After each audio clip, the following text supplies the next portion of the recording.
aqui. Achei, obrigada.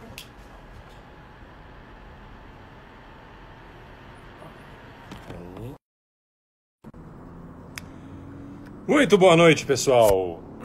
Nesse friozinho, a gente começa mais uma live. Quinta-feira, 28 de maio de 2020. Em Brasília, 19 horas.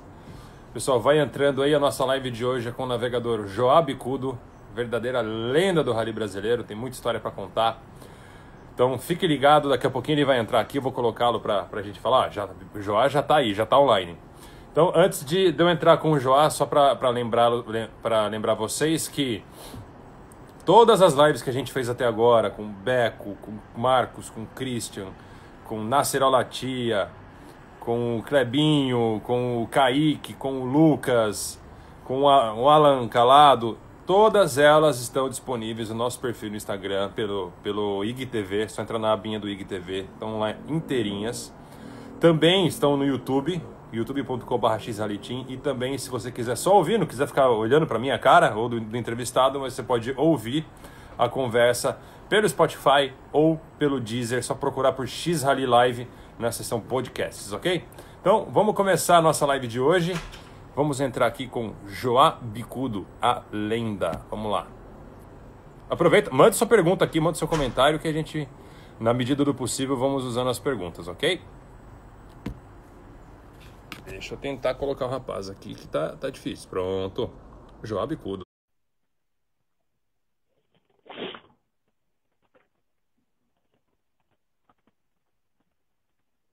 Estamos aguardando a fera. Vamos lá.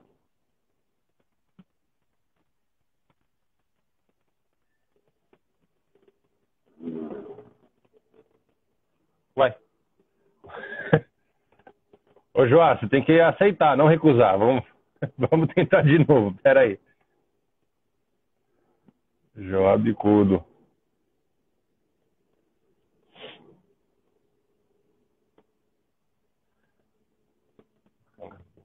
Vou até mandar um WhatsApp pro Joá aqui para ver.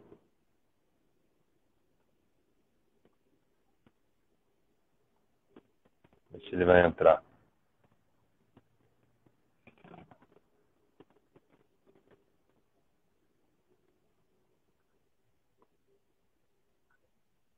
Vamos ver.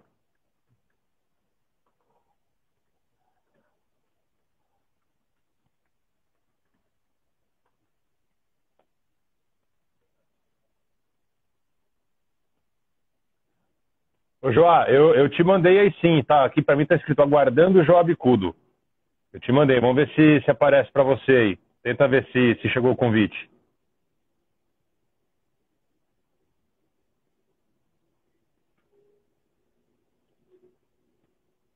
Joá não está conseguindo participar. Joá, checa a tua conexão aí, de repente pode ser a conexão que tá ruim. Salve, Clebinho, tudo bem, meu querido? Estamos tentando entrar com o Joá aqui, que tá tendo um pouco de dificuldade técnica. Checa a sua conexão, eu vou tentar de novo, tá, Joá? Vamos nessa.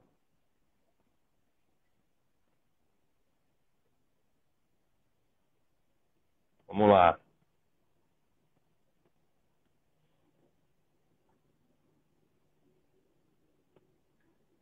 Pois é, Joá, eu te mandei de novo, outro convite agora, tá aqui, tá como convite expirado.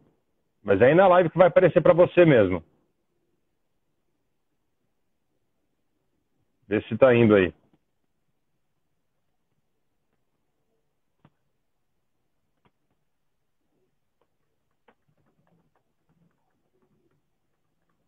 Vamos falar com a nossa produção aqui.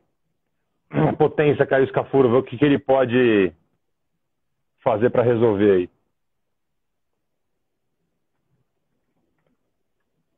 Vamos ver.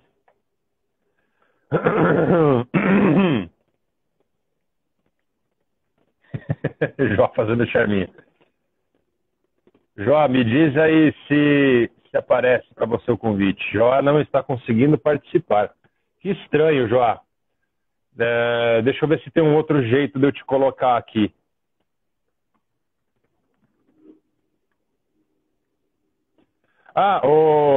Joá, você pode tentar participar da live. Tem um botão aí que ele disse para pedir para participar. Vê se tem esse botão para você aí na parte de baixo. Vai ter alguma coisa desse tipo, pedindo para participar. Vê se tem aí para você.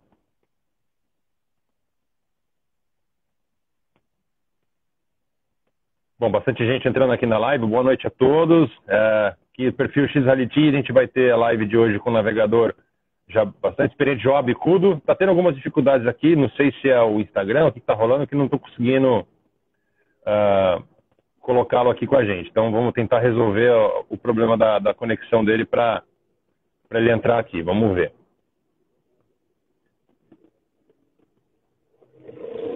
Décio Fantozzi, grande Décio.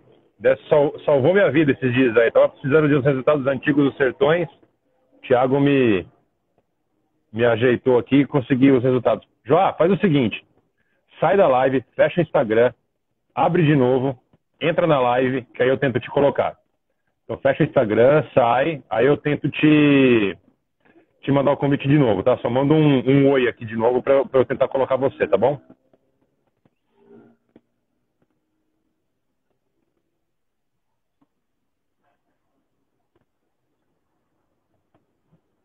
Faz isso, sai da live, entra no WhatsApp, vê as instruções que o Kleber Sim te mandou aí e a gente tenta entrar de novo. Vamos lá.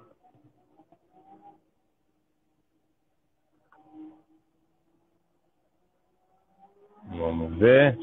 Vamos ver se eu vou tentar conectá-lo de novo aqui. Vamos ver se ele aparece. Não, ele deve ter saído.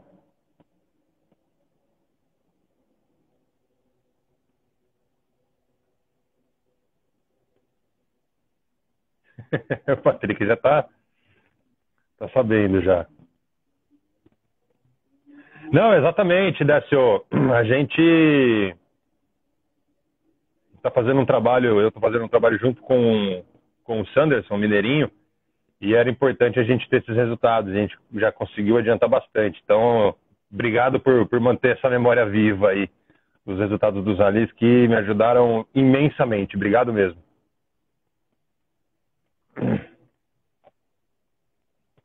E Joá? Será que Joá já entrou de novo na live? Será que ele... Vamos ver. Joá tá aqui de novo, vamos ver.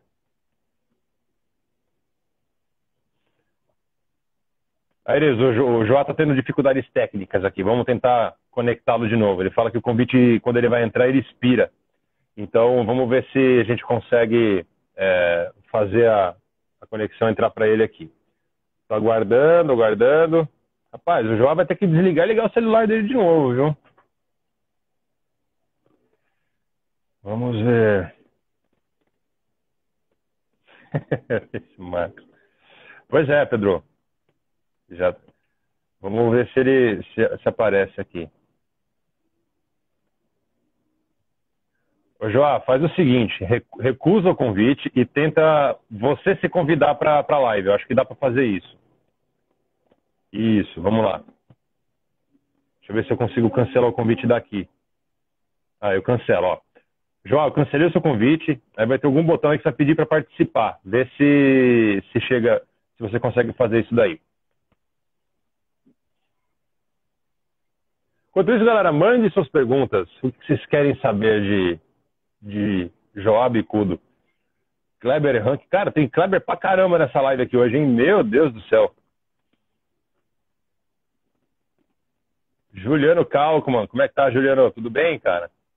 Legal ter você com a gente aqui acompanhando a live. Estamos tentando aqui entrar com o Joá. Já tá tendo algumas dificuldades técnicas aqui. Deve ser do lado dele, porque para mim aqui eu tô no mesmo lugar das últimas vezes. Eu só mudei pro lado aqui, um pouco mais pro lado da sala, mas a conexão aqui, inclusive, é até melhor. E vamos ver se a gente consegue fazê-lo entrar aqui. Achou alguma coisa aí, João? Algum botão? Não, o João não tem neto, Aires. O João não tem neto. Aliás, Aires, para de postar aqueles tachos lá, cara. Tá deixando a galera toda aqui ensandecida, querendo comer, e não vê a hora de chegar aos sertões pra gente comer a comida que você faz. Vamos lá. Deixa eu ver se entrou aqui. Vamos ver. Ver se alguma coisa aqui. Eu aqui não recebo convite. Eu aqui não. João, eu vou. Se não aparece para você aí, eu vou tentar te mandar de novo, tá? Vamos lá. João Bicudo. Ó, acabei de mandar o convite. É para aparecer para você. Vai aparecer algum. Ah, conectando. Aê! Conseguiu. Consegui. Agora sim. É. E aí, João, boa noite. Tudo bem? Como é que estão as coisas por aí? Difícil para você ver, né? Mais fácil navegar. Que maravilha. Ô, João, a gente tem algumas perguntas selecionadas aqui, mas normalmente a gente quer começar do começo, né? Então eu queria saber como que o rally entrou na sua vida, como que surgiu a paixão pelo off-road e como que você entrou nesse mundo aí como competidor? Bom, eu comecei a competir, na verdade, de kart em 68, fui até 72, aí parei, aí depois montei uma equipe com um amigo meu de Fórmula V, ficamos 2 anos, aí ele foi para a Europa, eu resolvi que não ia para a Europa, porque para você correr eu achava que você tinha que ter dinheiro sobrando, senão não vai dar. Aí fiquei no Brasil, aí depois voltei, comecei a jogar tênis, passei 3 anos jogando tênis, 3, 4 anos jogando tênis, aí machuquei o joelho, aí queria operar meu joelho. Aí um amigo meu estava andando de moto, fazendo trilha, participando de competições, daí eu fui correr de moto. Aí fiquei 22 anos correndo de moto. Aí só parei quando meus filhos começaram a ganhar de mim. E nesse intertempo, durante esse tempo, eu conheci o Pedro, por um amigo comum que andava de moto também. Aí começamos a fazer a regularidade da Mitsubishi. Aí acho que corremos 2, 3 anos de regularidade da Mitsubishi. Aí lançaram a Mit Cup, né? E aí nós partimos para a Mit Cup. E aí da Mit Cup foi tudo. Isso foi em 2000 e estou até hoje fazendo rally. Parei de moto agora. Mas você chegou, quando você parou com as motos e foi para o carro, você chegou a pilotar ou você já foi direto para navegar? Não, eu comecei navegando, depois eu construí um carro, corri quase 1 ano com ele, aí capotei com ele, destruí. Enquanto eu estava arrumando ele, eu fui andar no carro de um amigo meu para navegar para ele. E quando eu andei no carro dele, eu vi que o carro dele era tão melhor que o meu, que eu resolvi não construir, não resolvi reformar mais o meu. E parei, não mexi mais no meu, corri esse era o Mário Tridente, corri com ele acho que 3, 4 anos, até o dia que nós resolvemos que, meu filho está pondo, capotamos, que ele estava junto comigo. Corremos 3, 4 anos, até o ano que nós resolvemos transferir o motor que era do meu carro de corrida, que era melhor que o dele, passar para o dele. E dali para frente nunca mais conseguimos correr, porque quebrava o câmbio do carro, o motor era muito forte para o câmbio. Aí não conseguia mais andar. Eu não lembrava. Mas daí começamos a fazer brasileiro, sertões, fizemos tudo isso. Seu primeiro sertões foi em que ano? 99. 99. Igual junto com a X-Rally praticamente. Ô, João, apesar de você ter estreado no Sertões só em 99, mas você já teve experiência com off-road antes, né? Com moto e regularidade, cup. Qual que é a diferença que você sente no rally, no cenário em geral do off-road, hoje, comparado com o tempo que você começou a competir no off-road? Bom, hoje em dia é muito mais profissional, né? Naquele tempo, você corria... Quando eu comecei a correr na Cup, a gente ia andando de São Paulo para as corridas no próprio carro. Eu levava uma caixinha de ferramenta dentro do carro e esse era todo o apoio nosso. A primeira Cup que nós participamos, que eu participei com o Pedro, foi o primeiro piloto meu, Fui eu e ele de São Paulo guiando o carro, andando, e chegou lá, nós tínhamos uma caixinha de ferramenta só. No quilômetro, acho que quilômetro 10 da primeira volta, da primeira participação nossa, tivemos um problema na suspensão dianteira. Eu desci do carro, eu nunca tinha visto uma caminhonete, não conhecia bem, eu achei que era pivô de suspensão, que era comum nos carros de rua ou carro de pista, quando eu estava acostumado com carro de pista. Aí eu olhei e falei, não, é pivô de suspensão. Aí mandei um piloto, que eu não vou falar o nome dele, para a cidade comprar peça, e ele foi para a cidade e eu fiquei no meio de uma fazenda, no meio de nada, esperando a peça. Aí a peça não vinha, depois de 2, 3 anos, depois de 2, 3 horas, eu fui de ré até a sede da fazenda. Aí mais 2 horas eu arrumei um parafuso de peça de trator, pus no lugar do parafuso que tinha caído, que na verdade tinha caído o parafuso da suspensão dianteira.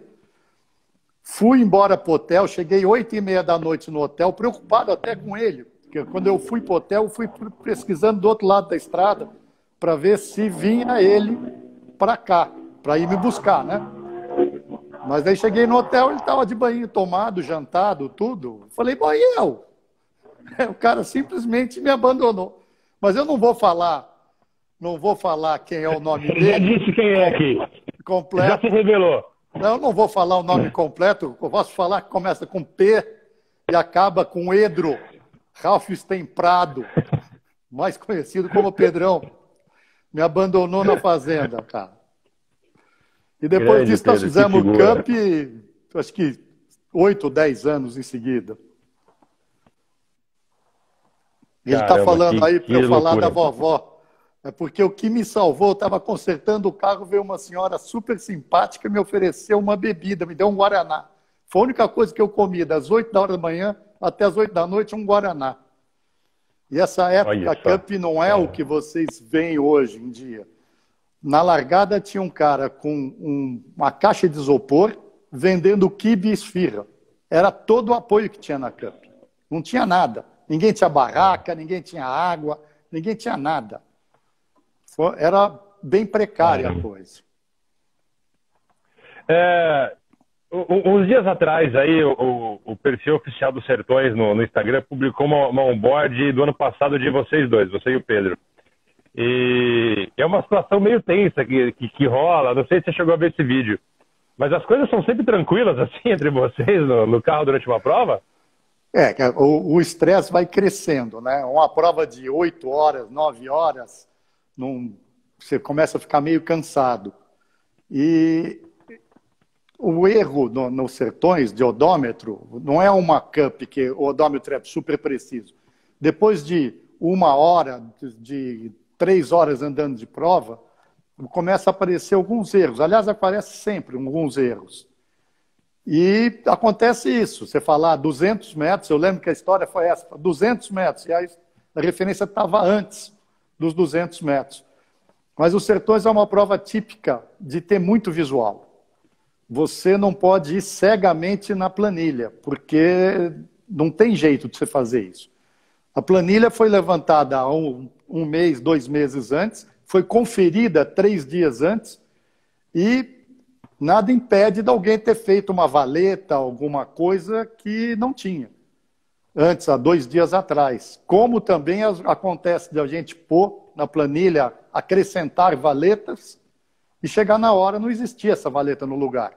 Porque o cara abriu a valeta, quem conferiu a prova, o coelho que a gente chama, conferiu a valeta, em seguida, no dia seguinte, o cara fechou. Quando nós vamos passar, não tinha valeta. Isso aconteceu também várias vezes, de você cantar uma referência e ela não existir. Né? Então, dá um estresse dentro do carro. Mas também são 22 anos de conferência, de convivência junto dentro do carro, e dá uns estressezinhos de vez em quando mesmo. É normal. Normal, né? No hard feelings, né? Sem ressentimentos. Não, chega no final do dia, tudo bem. Tá tudo lindo. O Clebinho perguntou aqui sobre equipamento de navegação. Eu Eu sei que ele perguntou na sacanagem, mas eu sei que, pô, 22 anos, até um pouco mais, tem muita diferença.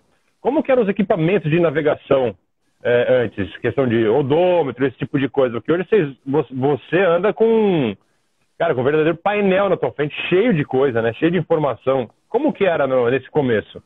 Bom, quando eu comecei em moto, né? Quando eu mudei para carro, foi muito fácil navegar, porque moto você, além de navegar, tem que não cair. E quando você senta no carro que você só navega, é uma tranquilidade, é muito fácil. Mas quando eu comecei em moto, nós não tínhamos, o odômetro era mecânico, original. A gente fazia um furo debaixo dele para poder virar o odômetro com o dedo. Tinha uma tabela com as médias de quilometragem por metro e um cronômetro. Então você disparava o cronômetro e ia vendo, porque era um enduro de regularidade. Quando nós mudamos para o carro, o primeiro equipamento era só um odômetro simples, que o adianta e o atraso era no odômetro. Como eu era muito amigo do pessoal da Compass, que eu já corria do pessoal, que eu conhecia do pessoal de moto já, eu fui lá e pedi para pôr um botão externo, para poder adiantar e atrasar na botoeira, sem pôr a mão no painel. Que é impressionante, mas você não consegue pôr a mão no painel do carro andando, correndo. Você não consegue ser preciso.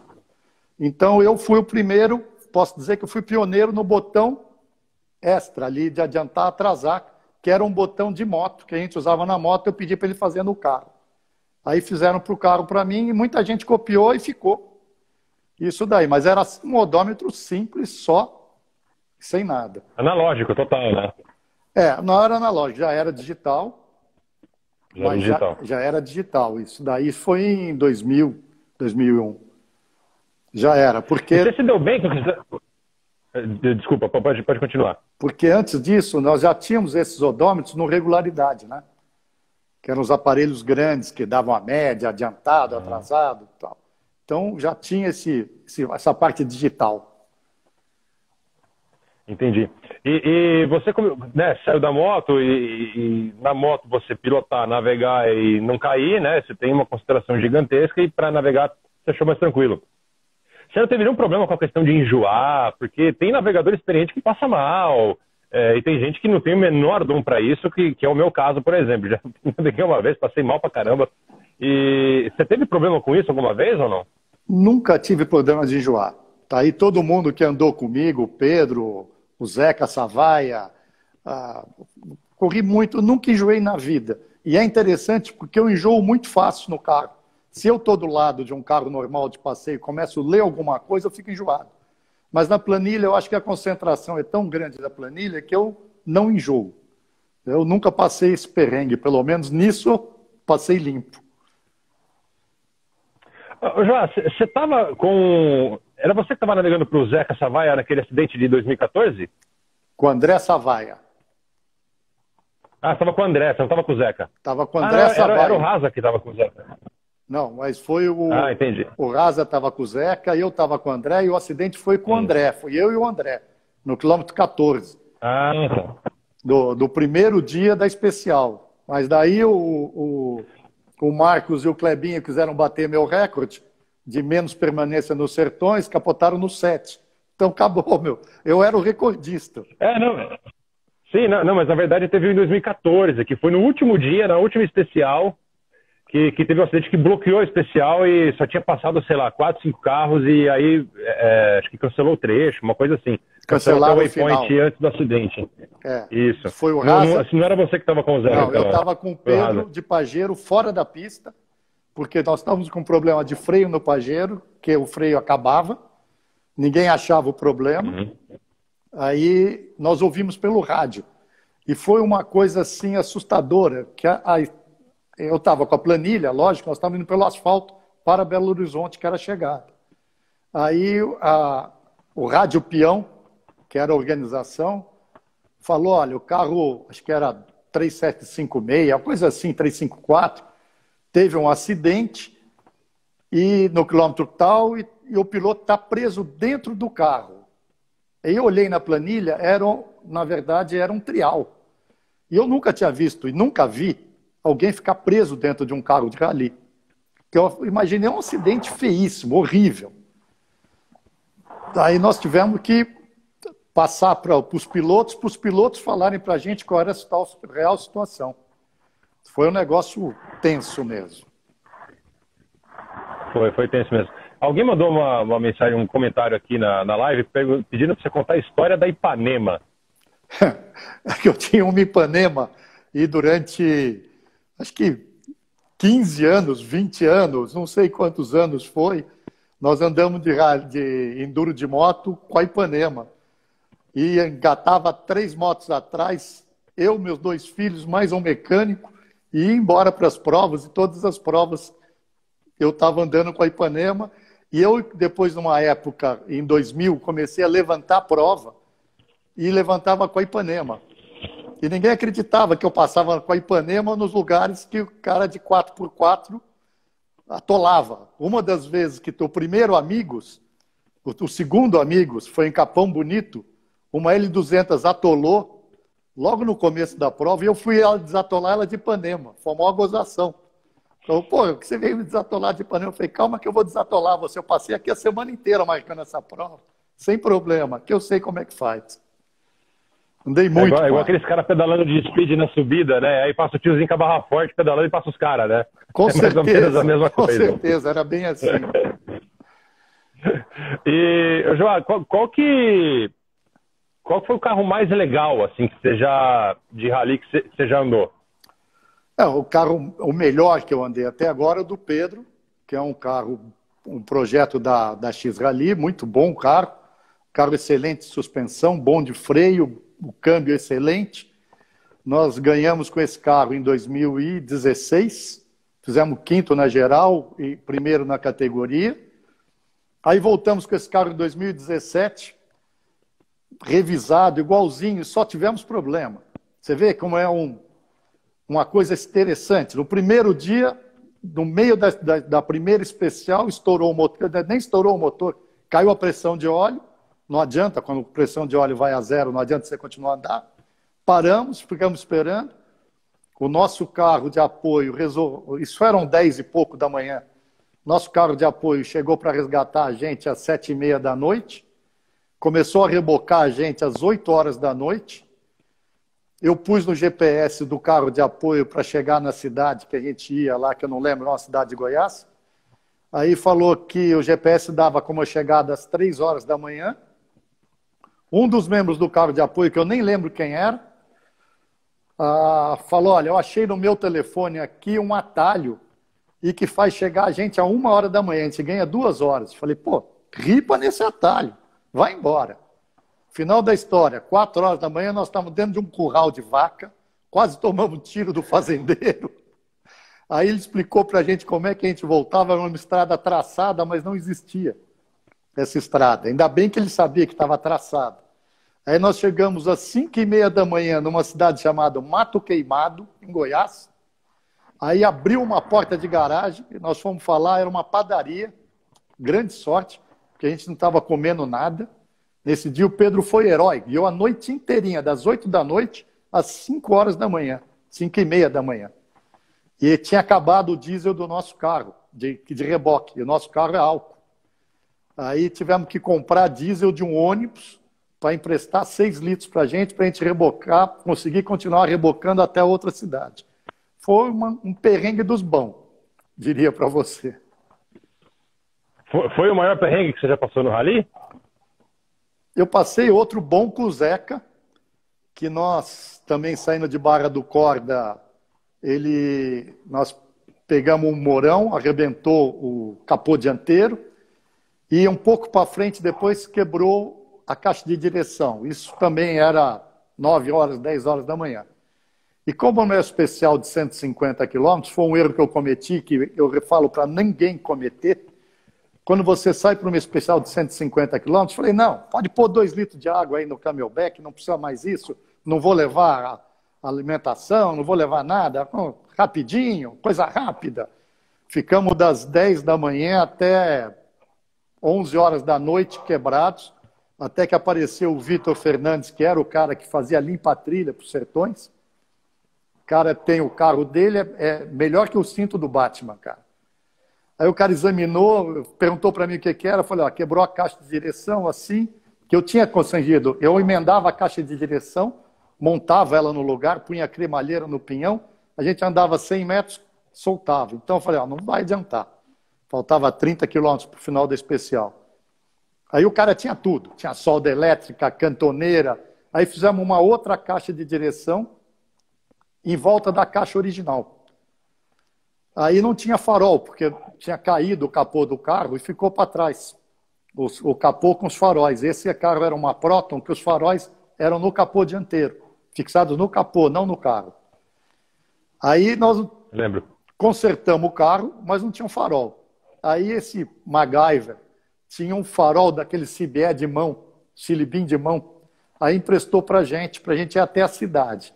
Aí nós chegamos na cidade às 11h30, meia-noite, não tinha nada aberto, conseguimos abrir um posto de gasolina para encher o tanque nosso e seguimos mais 300 quilômetros na terra para chegar em Teresina às 7 horas da manhã no dia seguinte. E nós fomos revezando, a cada 40 quilômetros andava um, 30 quilômetros guiava um, porque o ruim não era guiar, o ruim era ficar segurando o farol pela janela, para iluminar um pouco.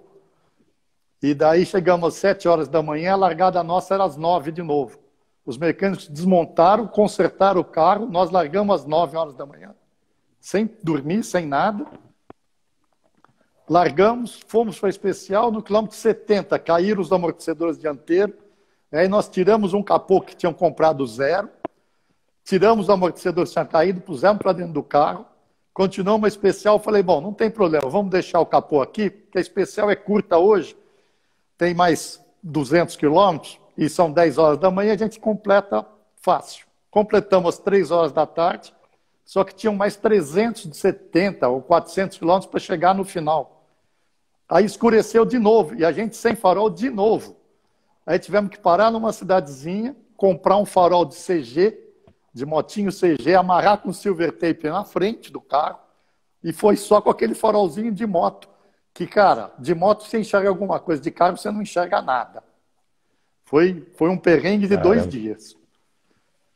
E o mais incrível é que todo ano você continua voltando dos sertões, passa esse perrengue todo e continua voltando, né? É, passa e a gente volta de novo, não sabe por quê, né? Quando a gente conta em São Paulo, o cara fala, você gosta de sofrer, né? Você é masoquista.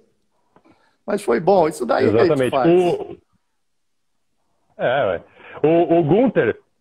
O Gunther pediu para você contar a história de quando o Peter Hansel te pediu passagem numa etapa dos Sertões. Não, isso eu confundi. O Peter Hansel, o Marcos Lara, que estava de UTV, com o Marcos Lara estava correndo de UTV e ele contou para mim que quando o Peter Hansel pediu, quer dizer, quando o helicóptero avisou que ele ia chegar, e na época tinha uma buzininha que tocava, não lembro qual era o equipamento dos Sertões, que você tocava o alarme para passar o carro da frente. Ele falou que quando tocou, ele já tinha passado. É tão rápida a diferença de velocidade de um UTV. Naquela época era um UTV 1000, sem turbo, sem nada. Tinha, acho que, 80, 100 cavalos. Então a diferença foi muito grande e me chamou muito a atenção isso daí. O perigo de um carro tão veloz chegar num carro tão lento. Ainda mais com poeira, né? João, teus filhos estão competindo? Eles competiram nos Sertões? Como que é essa relação deles com o off-road? Não, meus filhos competiram, acho que 10, 15 anos em seguida, de 90 a... Meus filhos começaram a andar de moto com 6 anos, começaram a competir com 8. E foram até 20 e poucos anos. Aí resolveram parar, porque eu parei de fazer... Eu cheguei a montar uma oficina na minha casa só para fazer a manutenção das motos, deles e minha. Quando eu parei de correr, eu continuei fazendo manutenção da moto deles e levava para as corridas, né? Aí tinha um patrocínio que eu levava, eu consertava, eu fazia box, fazia atendimento, fazia apoio. Aí chegou uma hora que eu falei, olha, eu não vou fazer mais nada. Chega, vocês se viram. Contrata alguém, leva para uma oficina. Aí eles desistiram, não sei por quê. Mas eles chegaram a disputar rally, fizeram Sertões ou não?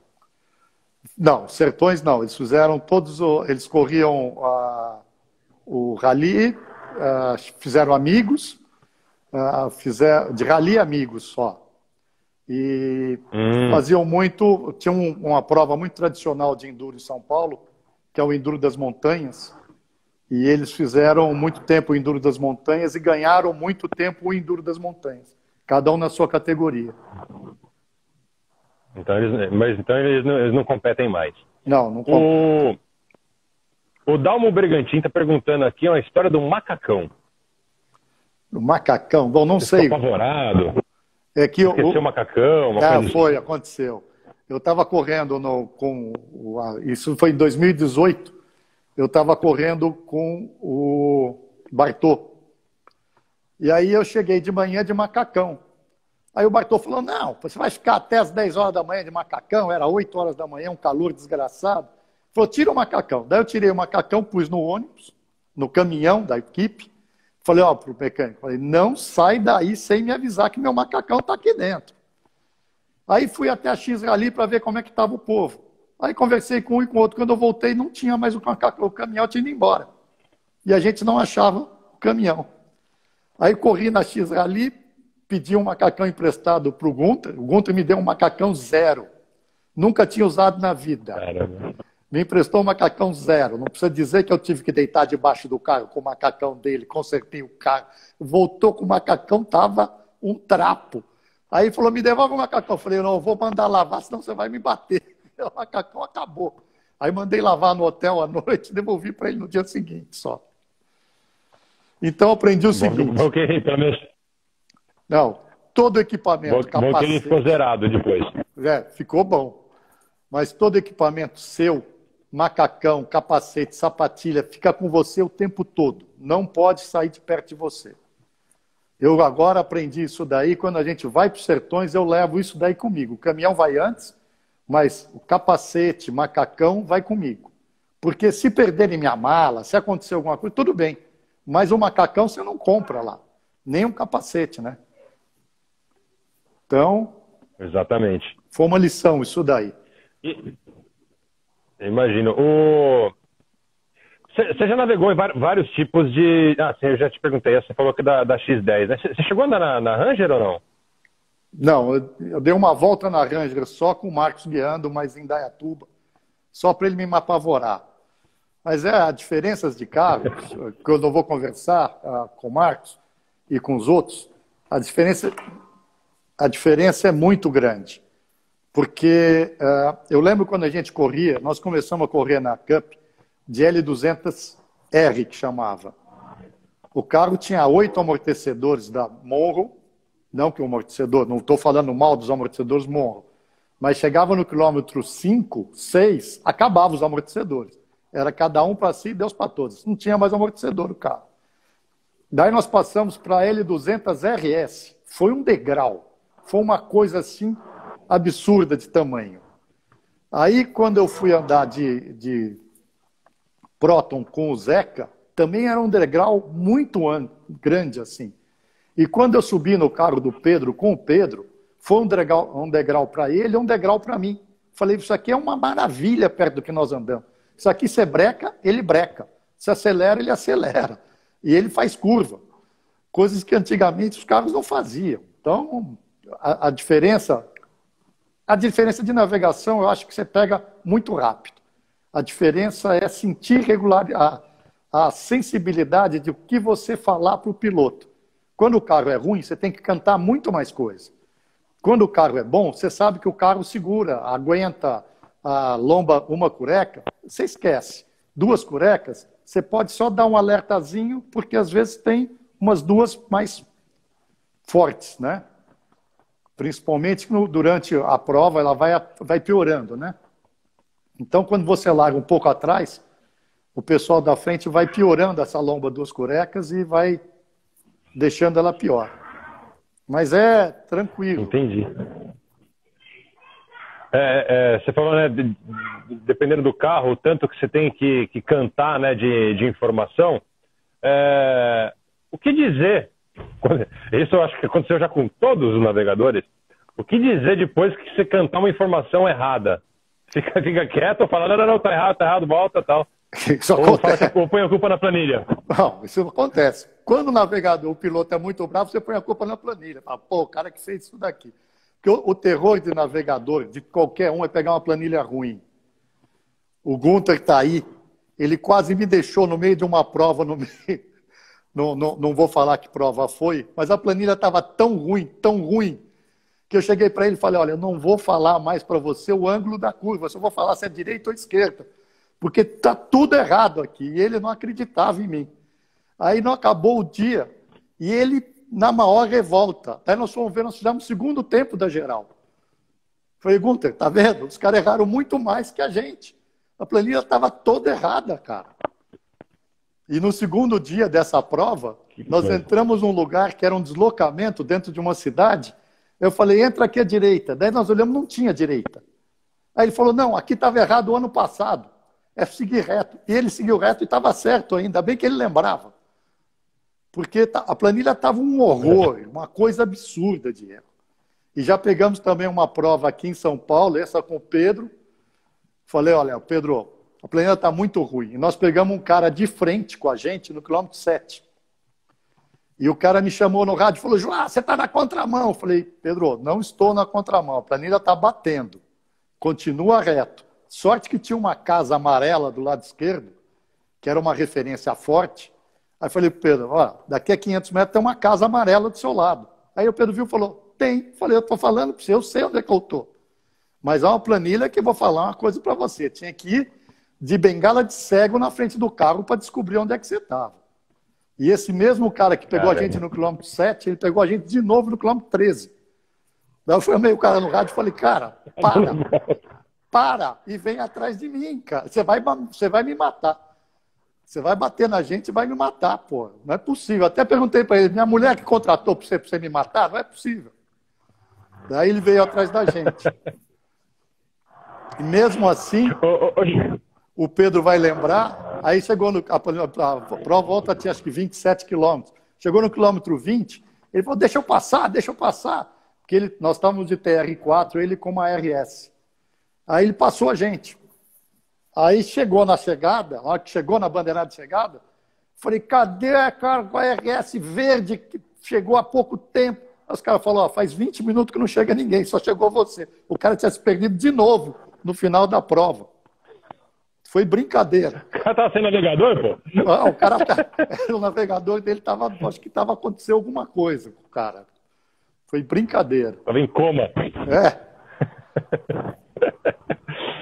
Ô, João, e como que você faz a tua preparação para as provas?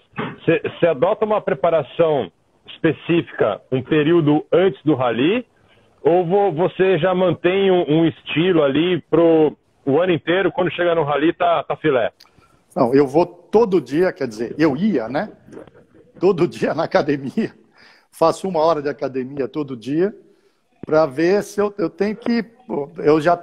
como você sabe, eu já tenho mais idade que os outros, então eu tenho que ter um preparo físico maior. Né? A única coisa que me salva é que eu tenho um conhecimento mecânico maior que os outros também. Então isso nos sertões salva muito. Quando eu fui com o Bartô, de 7 dias, nós consertamos o carro 4 dias. 4 dias debaixo do carro. Eu brincava que eu dava meio expediente de navegador e meio expediente de mecânico. E a sorte foi que eu levei 21 quilos de ferramenta. Todo mundo deu risada. Você vai fazer com esse monte de ferramenta? Eu falei, tudo que eu não levar é o que vai precisar. Esse é o meu desespero. Quando eu vou, eu sou o terror do Edinho também, das coisas que eu ponho dentro do carro. O Edinho fala, mas você vai usar isso? Eu não sei, mas se eu não tiver, é o que eu vou precisar. Então eu vou levar. Se tiver dentro do carro, você normalmente não é o que você vai precisar para usar. É a lei de Murphy, né? Com certeza, a lei de Murphy total. Ô, João, e quando você começou a navegar, tudo mais a sério, que a gente, quando começa a competir, né, a gente tem uma referência, né, de piloto, né, de equipe, tudo mais. Os navegadores têm entre si essas referências, porra, o dia que eu estiver no nível desse cara, eu tô bom. Eu vejo isso daí, a referência de navegadores bons, experientes, é muito bom. Eu tenho um costume de toda vez que eu vejo que alguém teve um perrengue, durante a prova, eu vou saber como o cara saiu disso. Porque se acontecer a mesma coisa comigo, eu vou saber sair disso. Tá? Então a gente vai aprendendo. Como é que o carro quebrou isso daí? Como é que você consertou para sair? Como é que você remendou isso daí para sair? E isso eu vou vendo e vou aprendendo. E isso eu acho que é essencial. Navegador, para mim, tem 3 tipos de navegador, né? Tem 3 tipos de navegada. Você tem a Meet Cup. A Meet Cup é classificação de Fórmula 1. Você está no meio da Cup, furou um pneu, esquece, relaxa. Não adianta você correr para trocar, porque se você trocar em 2 minutos, você vai chegar em último. Então, não tem jeito. Se você está correndo um brasileiro, que é uma prova de 150 quilômetros, 200 quilômetros, você vai, se furar um pneu, você desce e troca o mais rápido possível, porque a prova vai terminar no final do dia. Agora, se seu carro tem uma quebra grande, conserta devagar, com calma, que não adianta você sair correndo, porque você vai chegar em último também. Você perdeu 10 minutos numa prova de 150 quilômetros, é muito azar, muita sorte você chegar bem. Agora, se você está fazendo uns sertões, aí tudo de bom. Quebrou teu carro? Calma, conserta, porque você tem mais 5 dias para frente e o perrengue não acontece só com você, acontece com todo mundo. Então, se quebrou teu carro hoje, vai quebrar o do outro amanhã. Então, Sertões termina em Fortaleza, no parque fechado, ou termina em todo lugar, vamos dizer, em Palmas, no parque fechado. Então, Sertões é o seguinte, conserta, continua de qualquer jeito. O carro está falhando, está faltando, não anda, continua, não forfeta, chega no final do dia, porque o outro carro que está competindo na sua categoria ou com você, vai acontecer a mesma coisa com ele um dia. Você vê o seguinte, você hoje nos Sertões, na largada em São Paulo, você vai ter 5, 6 carros para ganhar os Sertões. Só que vai ganhar quem acontecer menos problema, quem tiver menos problema. Todos andam no mesmo nível, o carro está do mesmo nível. Agora, quem não tiver um perrengue, que a gente chama, né? Quem não tiver um perrengue, vai ganhar. E saber usar a cabeça, né? Sertões é a cabeça. É quem não tiver perrengue ou quem tiver menos perrengue, né? É, quem tiver menos perrengue. Furou um pneu, troca, continua, porque vai furar o do outro também. Então, continua. Não desista. Falando de navegador experiente, o Lorival Rodan tá acompanhando a gente aqui. Lori, um abraço para você, viu? Um abraço. O Balg perguntou aqui qual que é a melhor ferramenta para você no Rally. A melhor ferramenta é aquela que você precisa. Qualquer uma. E que tem na mão. É o que você precisa que tem na mão. E é a que tem na mão. Se você não tiver a ferramenta, então quebra galho de tudo. Então a gente leva... Eu tenho uma gama de ferramentas dentro do carro, mas uma chave que eu acho que não pode faltar é uma chave inglesa. Porque quebra o galho de qualquer coisa. De 2 tamanhos, uma grande e uma pequena. Eu levo uma alavanca. Por que eu levo uma alavanca? Dentro do carro eu tenho um cano, um pedaço de cano. Por que esse pedaço de cano? Para fazer uma alavanca, para pôr uma suspensão no lugar, para fazer alguma coisa desse tipo. Então, tem que ter uma alavanca desse tipo. Eu tenho, já cheguei a usar. E uma chave, já aconteceu comigo, com o Pedro também. Eu tenho uma cisma com barra do corda. Eu nunca consegui passar especial de barra do corda. Sempre acontece alguma coisa. Eu estava com o Pedro, furou o pneu. Nós fomos levantar o macaco, tinha acabado a bateria era um macaco, um King, que você levanta com a parafusadeira. Aí a parafusadeira não tinha bateria. Aí eu pus uma chave de catraca em cima, comecei a subir com a chave de catraca. O carro mexeu e esmagou minha mão contra o carro. E prendeu, e eu não conseguia tirar a mão do macaco. Aí, naquele desespero lá, eu falei, bom, agora eu vou me achar daqui a 1 ano, o esqueletinho preso no macaco, no lugar aqui, dentro. Aí o Pedro deu uns empurrões do lado de lá, eu tirei a mão, ficou um pedaço da mão no macaco. Aí fomos tirar o pneu, o macaco não subia mais, falei, não, vamos cavar aqui. Barra do corda, quando sai de barra do corda é um areião, deve ter 80 metros 80 quilômetros quadrados de areia. O único lugar que tinha uma laje era debaixo do pneu. Cavei um pouquinho, deu uma laje de pedra. Aí nós tivemos que quebrar essa laje de pedra na marreta. Ficamos 3 horas para quebrar a laje de pedra. Para pôr o outro pneu. E marretou o dedo também. Marretei o dedo também. O Pedro está falando. Fui dar uma marretada, peguei o dedo. Quase esmaguei meu dedinho, cara. Mas foi um perrengue dos grandes. Aí chegamos mais na frente, já caído a ponte. A ponte onde passava a prova. Foram aquelas coisas que não dava para acreditar. Daí tivemos que voltar para trás, que não sabia como é que saía para frente. Porque muitas vezes você está nos sertões, se você não tem um GPS, naquela época não tinha trekking, não tinha nada, você não tem ideia onde você está. Quer dizer, caiu a ponte. Aonde eu estou? Eu não tenho ideia. O que você faz? Vira a planilha ao contrário e volta para trás. Que com a planilha você consegue chegar onde você saiu. Então, fizemos isso. O Pedro está falando 2012. Então, foi quando saiu de São Luís, né? Não, essa... 2012 a gente largou em São Luís e chegou em Fortaleza. E desceu, passou por Bacabal, Barra do Corda. Acho que até Tapa Maratona era por essa região aí. Uma coisa assim. Eu não lembro. Eu fiz essa de São Luís com o Pedro, mas não lembro qual foi essa. O Pedro está falando que foi essa, sim. Mas eu não lembro. Foi isso mesmo.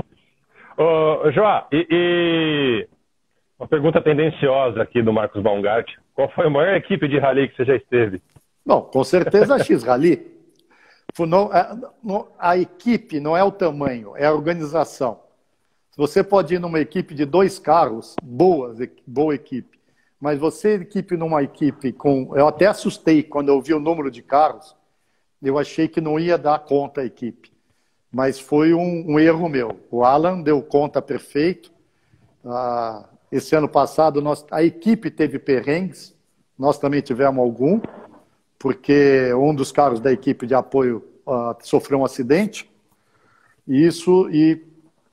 nesse carro de apoio estavam os 2 mecânicos do nosso carro. Nosso carro tinha 3 mecânicos, 2 deles estavam nesse carro que sofreu o acidente. Então, mas não prejudicou a gente em nada. Continuamos andando, tivemos 2 problemas na prova, mas foram problemas que não iriam solucionar com esses 2 mecânicos a mais ou a menos.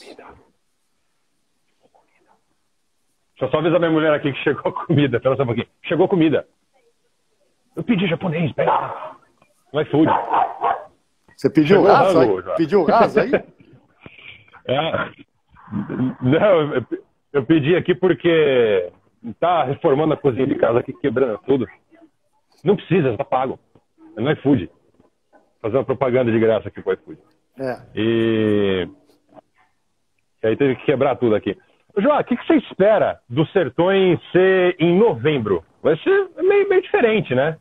Bom, eu espero 2 coisas. A minha parte emocional torce para ter esses Sertões. A minha parte racional acha que não vai ter esses Sertões. Porque nós vamos estar saindo de uma pandemia. A parcialmente que a saída da semana que vem deve diminuir aqui o São Paulo. Desculpa, João, vai pra uma cachorrada. Então, diminuindo agora, em junho, eu acho que em julho talvez a gente entre em estados normais, vamos dizer, mas ainda vai haver um receio entre passagem de avião, entre hospital que vai ter nessas cidades todas para você, se você sofrer um acidente. Eu capotei já, teve um aí que perguntou, quantas vezes você capotou? Já capotei 12 vezes, com terceiros e uma sozinho, uma comigo. Então, quer dizer, a parte emocional, eu torço muito para ter. A parte racional, acho difícil que tenha. Provas perto daqui de São Paulo, talvez tenham. Provas longe de São Paulo, eu acho muito difícil. Você sair de São Paulo, ir para 3.000 quilômetros de distância, que tipo de gente de hospital você vai ter numa cidadezinha dessa? Eu sei que os Sertões tem o helicóptero de resgate, eu sei que ela tem um hospital razoável dentro dela, com médicos, mas falta equipamento, é lógico.